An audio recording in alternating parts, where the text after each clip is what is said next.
పక్కనే ఉన్న ఒక పనివాడు అర్జున్ ఇలా అంటాడు, గేదెలను సిద్ధం చేయాలి, లేదంటే యజమానికి కోపం వస్తుందిరా బాబు, నువ్వు తొందరగా లే అని చెప్తాడు. శ్రీకాంత్ కి ఏమి జరుగుతుందో అసలు అర్థం కాదు. అంతట్లోపుకి అక్కడ అకస్మాత్తుగా ముఖ్య అధికారి అవినాష్ అతన్ని బయటికి లాగి ఆదేశాల్ని అనుసరించకపోవడం పై అరుస్తూ అతన్ని తంతాడు. ఇంతలోనే జమీందారు ధనుంజయ్ మరియు అతని కుమారుడు ఆదిత్య అక్కడికి వస్తారు. వచ్చి అవినాష్ కి ఒక కొరడా ఇచ్చి, దీంతో బుద్ధి చెప్పవయ్యా, ఆ కర్రతో కొడితే ఏమొస్తుంది అంటాడు. ఆ కొరడాతో శ్రీకాంత్ వీపుపై ఒక్కసారి కొట్టిన వెంటనే శ్రీకాంత్ కళ్ళమంట నీళ్లు తిరుగుతాయి.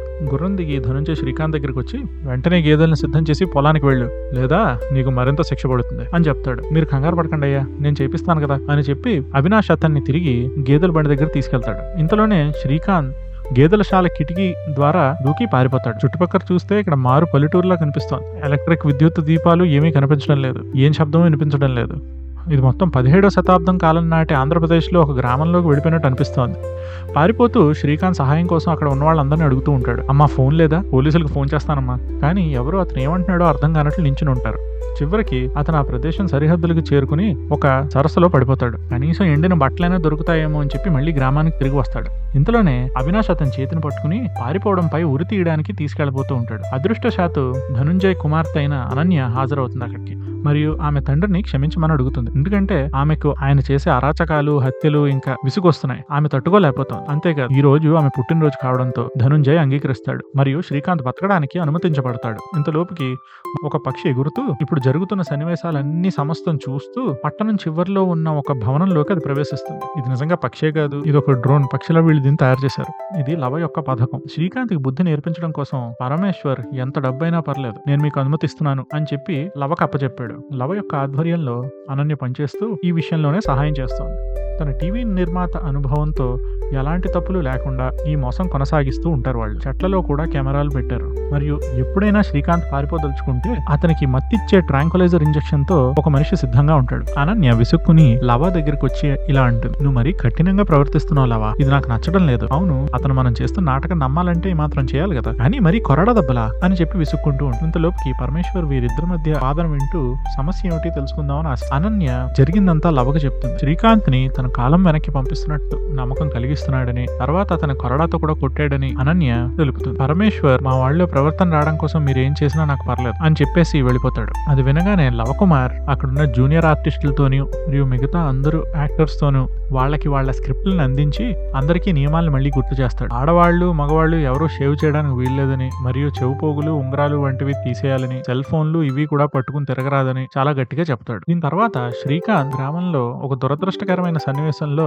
ఇరుక్కుంటాడు. ఎంత దారిద్ర్యంలో బతికేలా సీన్స్ తయారు చేస్తారు. అతను ఉదయం నుండి కేవలం గంజినీళ్లు, చారు తప్ప ఏమీ దొరకకుండా అతనికి గేదెలంటే భయం, వాటితోనే పని చేసేలా తిట్లు చీవాట్లు తింటూ ఉండేలా సన్నివేశాలను కూడా ఏర్పరుస్తారు. మధ్యాహ్నం అనన్య తన తండ్రి ఆమెను ఒక వృద్ధ ధనవంతుడితో వివాహం చేయాలని కోరుకుంటున్నాడని బాధపడుతూ ఉంటుంది. తను శ్రీకాంత్ కు వివరించే సమయంలో శ్రీకాంత్ దయ అసలు చూపించకుండా అది చాలా గొప్ప విషయం అని తనకి తెలుపుతాడు. ఎందుకంటే ఓ మనిషి వృద్ధుడై ఉంటే ఏముంది, అతను త్వరలోనే చనిపోతాడు మరియు ఆ డబ్బంతా అనన్యకి చేరుతుంది కదా. అప్పుడు అనన్య ఇతనిలో ఎటువంటి మార్పు రాలేదు అని అనుకుంటుంది. కొన్ని రోజుల తర్వాత శ్రీకాంత్ ఒక కోడిని దొంగలించి దాన్ని వండుకుని తిందామని ప్రయత్నిస్తాడు. ఆ రోజు మధ్యాహ్నం గొడ్లశాల యజమాని అర్జున్ చాలా కోపంగా వచ్చి, కోడిని ఎవరు దొంగతనం చేశారు, ఒప్పుకోండి అంటే ఎవరు ఒప్పుకోరు. ఎవరు ఒప్పుకోరా, సరే అయితే మీలో ఎవరో ఒకరిని పట్టుకుని వాళ్ళకి 100 కొరడా దెబ్బలు విధిస్తానంటాడు.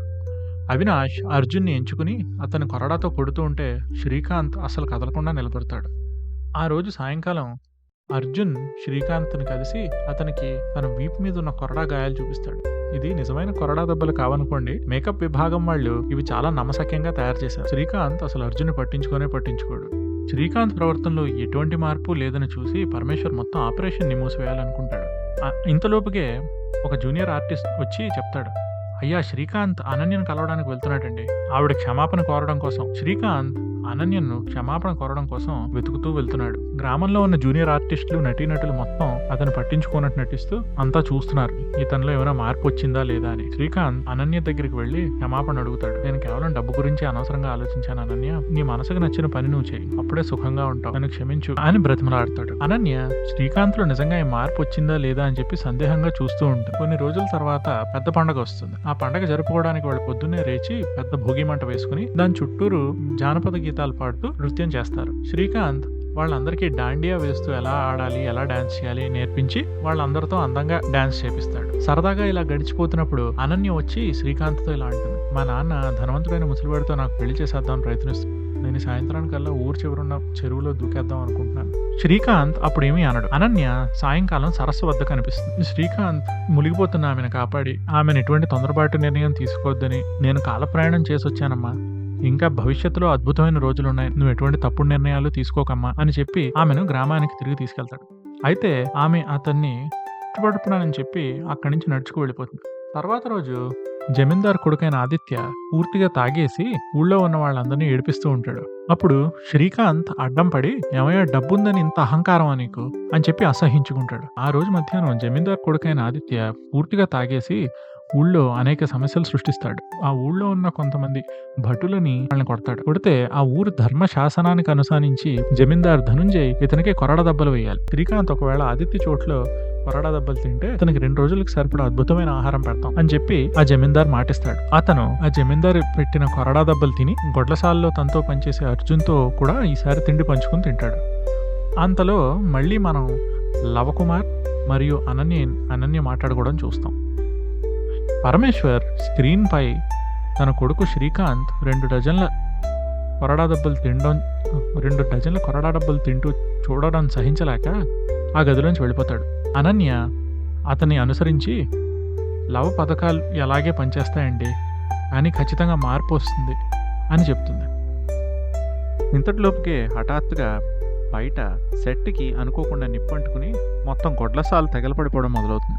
అప్పుడు పరమేశ్వర్ తన కొడుకుని ఆ గొడ్లసాలకు అంటుకున్న నిప్పుని ఆర్పడానికి ప్రయత్నిస్తూ కనిపిస్తాడు. అంతేకాకుండా ఆ తగలపడిపోయిన గొడ్లసాల్లోకి అతను పరిగెట్టుకుంటూ వెళ్ళి అక్కడ ఇరుక్కుపోయిన 2 పిల్లల్ని కాపాడి బయటకు వస్తాడు. పరమేశ్వర్ ఇదంతా చూసి ఆశ్చర్యపోతాడు. తన కొడుకేనా ఇంత మారిపోయింది అనుకుంటాడు.